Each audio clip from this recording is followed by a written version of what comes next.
3. Fighting demonstration thing here. So what we're going to go over right now is the most important stuff of any boffer type of combat LARP, and that is how to fight safely. We try to make sure that nobody gets out of game hurt, because it's a lot of fun to bash on people with a foam stick, but if people are actually getting injured and going home or having to be taken to a hospital because somebody was baseball batting them, which is the term for swinging far too hard, then they break their arm or dislocate something, then we have to take them to the hospital and stuff like that. And it ruins the fun for everybody. Exactly.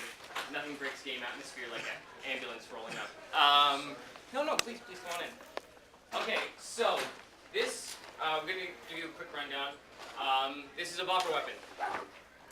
It's made from PVC piping and open cell foam, like cushion foam, and insulation foam, and duct tape. Basically, one of the important things, the most important thing with any boffer weapon is to make sure that you cannot feel the PVC pipe. It's hard plastic, and besides the grip here, where your hand goes, obviously, the rest of it is soft enough that you can strike somebody, even on their flesh, and not actually hurt them. Which, like I said, is very important, because some people are, more frail out of game than they might be in game, right? Charge into a combat, you don't actually want to be smacked across the face or something to hurt. And that brings us to one of the big points, is the safe zones for striking. There are two major no-strike zones. That is the face and the groin. No go. Don't. Yes, it will give you a tactical advantage if your opponent is going like this. But, that's all. Sorry, yes. And also the hands. The hands is a non-striking zone as well. Excuse me. Thank you, Bean. The hands is also no non-striking zone, but that's more for dislocations and stuff like that. You don't want to be striking somebody's hand. They might be casting like this, and then finger goes backwards. So, yeah, the basic safety is you want to be swinging nothing over the head. Again, if you swing downwards, a downwards chop like this, you're likely going to hit them in the head. And we don't, again, allow concussions aren't fun. Headshots or groin shots. But basically, you want to be swinging at a 45-degree angle from the body, and that means from them, 45 degrees. You want to be swinging like this. You don't want to bring it back like this. This is what I was saying before with baseball batting. You don't want to bring it back and cock your arm back and then take a full swing like that, because you can really hurt somebody again. Because if somebody like myself or you here were to do a full backward swing against, let's say, a smaller person out of armor, not wearing chainmail, what have you, and actually club them, they could leave large bruise, welts, stuff like that. And like we said, you don't want to actually injure anybody out of game. That's not the point of this. You want in-game contact so they can feel it, so they know they've been hit. You don't want to cause any real-life injury. Only in-game injuries, which is done by calling damage during a swing. Yeah. So, just for the people who showed up, I don't know if you're in the right place. This is the Underworld combat demonstration and fight. And then, sorry, what? Adventure Mall. If you haven't signed up for it, then you are in fact probably in the wrong place, because we have a limited number of spots and we will be checking that. Because we can't have too many people going at once, otherwise it gets chaos. So yes, we're just going to go over the different types of weapons.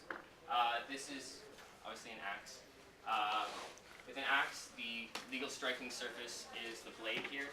So we don't want you to be going like this and striking people like that with an axe. It's more like this. You want to be making chopping motions. Again, going like this. Going like this.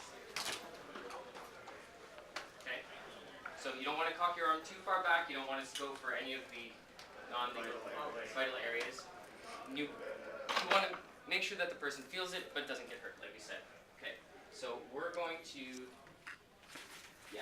this, I guess we'll go through the different weapons here. This is a staff. With a staff, you might feel the urge to start doing the cool tricks that people can do with staffs and spinning them around and stuff like that. While that's maybe really cool out of game, it is not safe. It is definitely not safe for you to be wading into a combat and going like this. people will get hurt. That's not okay. So you're going to want to be holding it firmly. You can hold it with one hand and block things, or you can hold it with two hands and fight like this. Right? Okay. And again, you can hold somebody back. This is one of the best uses actually for a staff. Monsters coming at you, you just go like this. This is a tactic used by many spellcasters. Magic missile. Right. Magic missile. Well, we're going to show you a little bit of actually how to use packets, which is how we use spells. I heard somebody say magic missile. Everyone's seen the. Well, I don't know if everybody's seen it, but many people have seen like stuff on YouTube with the magic missile stuff. We've something similar, but it's a lightning bolt. Yeah, it's a lot. Or the firecracker. Magic missile. That would be an example of something that's not safe. Thank you. All right. With a sword, the striking surface is again the blade here, which is made a little bit differently than the axe. As you can see, it's more of a flat surface. It's still very safe. We still use the amount of insulation foam and all that. 2 layers. Yeah, 2 layers in some places. So with the sword, you can thrust, or you can swing like this. But when you're thrusting with any weapon, again, you want to make sure that they feel it, but you don't want to follow through. That's more of a poke than it is. It's more of a poke than it is an actual stab.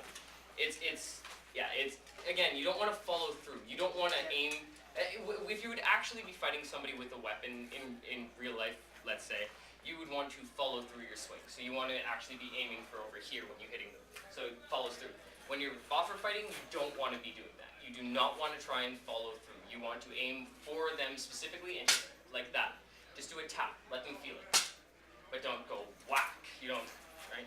Okay, so yeah, so with the sword, swinging like this again. We call that pulling your swings. Yeah, thank you.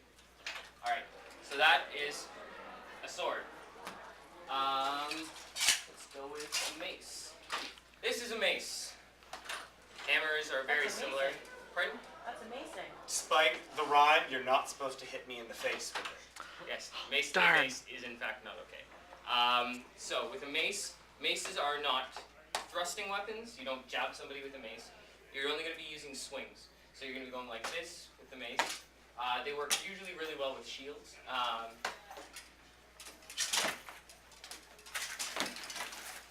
Okay.